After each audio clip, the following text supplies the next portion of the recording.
नमस्कार. न्यूजरूम बुलेटिनमध्ये मी ज्ञानदा कदम आपल्या सर्वांचं स्वागत करते. येत्या 16 तारखेला 16 मार्चला राज्यसभेची निवडणूक पार पडणार आणि आपल्या राज्यातल्या 7 जागा रिक्त झाल्यात.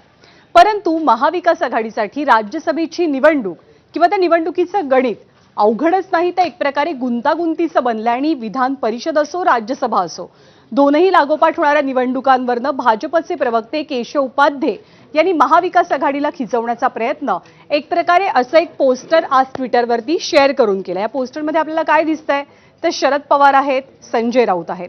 कारण संजय राऊतांनीच ही इच्छा व्यक्त केलेली होती की शरद पवार महाविकास आघाडीकडनं राज्यसभेवरती पुन्हा निवडून जावेत. पण आता काँग्रेसने ही भूमिका घेतल्याचं कळतंय की शरद पवारांना जर महाविकास आघाडी राज्यसभेवर जाण्यासाठी पाठिंबा देत असेल तर मात्र विधान परिषदेच्या निवडणुकीच्या वेळेला काँग्रेस उद्धव ठाकरेंना पाठिंबा देणार नाही. त्यामुळे महाविकास आघाडीचं राज्यसभेचं गणित जरी यशस्वीपणे सोडवलं गेलं तरी विधान परिषदेच्या गणिताची डोकेदुखी कायम राहण्याची शक्यता आहे.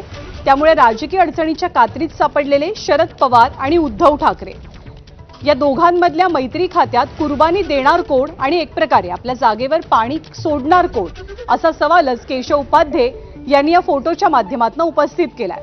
इतकंच नाही तर ठाकरे आणि पवार मिळून काँग्रेसचा गेम करणार का असा प्रश्न सुद्धा केशव उपाध्ये यांनी चर्चेत आणलेला आहे.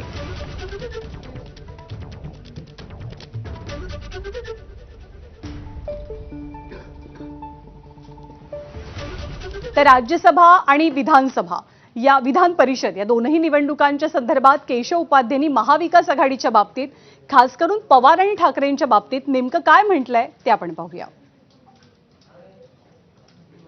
शरद पवार आणि उद्धव ठाकरे आणि परिस्थिती राज्यसभा आणि विधान परिषद निवडणूक. राज्यसभा आणि विधान परिषदेला प्रत्येकी एकच जागा येऊ शकते महाविकास आघाडीतील 3 पक्षाची. आणि स्वाभाविकपणे काँग्रेसने जाहीर केलंय की जर राज्यसभेला शरद पवारांना पाठिंबा दिला तर विधान परिषदेला उद्धव ठाकरेंना पाठिंबा देता येणार नाही. त्यामुळे या तथाकथित 2 मित्रांमध्ये आता कुर्बानी कोण देणार, राज्यसभेसाठी शरद पवार की विधान परिषदेसाठी उद्धव ठाकरे, हे पाहणं औत्सुक्याचं ठरेल. तर कुर्बानी कौन देगा, कुर्बानी कोण देणार असा सवाल केशव उपाध्येंनी उपस्थित केल्याच्या नंतर स्वाभाविकपणे ठाकरेंचे नेते असोत किंवा काँग्रेस असोत दोघांना सुद्धा प्रश्न विचारण्यात आला. आदित्य ठाकरे आणि हर्षवर्धन सपकाळ केशव उपाध्येंच्या ट्विटबद्दल किंवा त्यांनी मांडलेल्या भूमिकेबद्दल नेमकं काय म्हणतात आपण पाहूया. अजूनही आपल्याला माहिती आहे आत्ता तरी आपण पाहताय सगळे जे काही आहे जे आकड्यांप्रमाणे असेल ते शिवसेनेची सीट आहे आणि निश्चितप्रमाणे त्या दिशेने महाविकास आघाडीमध्ये चर्चा होईल. अजून ह्या सगळ्या काही ज्या चर्चा आहेत ह्या बाहेर अफवा आहेत. कुठेही अधिकृत चर्चा झालेली नाहीये. विधान परिषदेत असो किंवा राज्यसभेत असो संख्याबळावर जर आपण पाहिलं आणि रोटेशनमध्ये पाहिलं तर हा शिवसेनेची वेळ आहे, शिवसेनेची जागा आहे. आता या संदर्भामध्ये सर्वच पक्षांनी आपापली भूमिका स्पष्ट करण्याची आवश्यकता आहे. त्यामध्ये काँग्रेसही आहे, युबीटी पण आहे, राष्ट्रवादी शरद पवार साहेबांचाही गट आहे की आगामी काळामध्ये इंडिया अलायन्स आपलं कसं राहणार आहे, आपल्याला कशा पद्धतीने पुढे जायचं हे ठरवण्याची कुठेतरी आवश्यकता आहे. एक आम्ही राजकीय पक्ष आहोत, तिथे आमचं एक संख्याबळ आहे आणि त्या संख्याबळाच्या अनुषंगाने आम्हाला भागीदारी मिळाली पाहिजे ही एक स्वाभाविक स्वरूपाची त्या ठिकाणी अपेक्षा राहणार आहे. ती तिन्ही पक्षाला राहणार आहे. त्या अपेक्षेच्या अनुषंगानं आणि सगळ्यात ज्या अपेक्षा आहेत त्या पूर्ण होऊ शकणार नाही. त्यामुळे त्याबाबत एक चर्चेची आवश्यकता आहे आणि त्या चर्चेतून पुढे जाता येईल. त्यामुळे आता प्रश्न उपस्थित राहिलेला आहे की राज्यसभा आणि विधानसभा या दोनही विधान परिषद दोनही निवडणुकांसाठीचं गणित आता कसं सोडवलं जातं आहे. या सगळ्या संदर्भात संजय राऊतांनी एक महत्त्वाची प्रतिक्रिया दिली की शरद पवार हे अर्थातच राज्यसभेचे महाविकास आघाडीचे उमेदवार असतील आणि त्या संदर्भात महाविकास आघाडी चर्चाही केली जाईल. पण शरद पवारांच्या राष्ट्रवादीचे प्रवक्ते संजय राऊत कधीपासून बनले असा सवाल उपस्थित करत नवनाथ बन यांनी राऊतांना उत्तर दिलंय.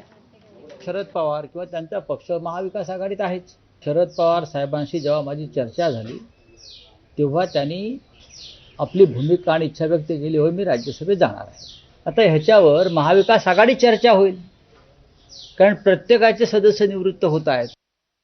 तुम्ही पवार साहेबांची प्रवक्तेगिरी स्वीकारलेली आहे का?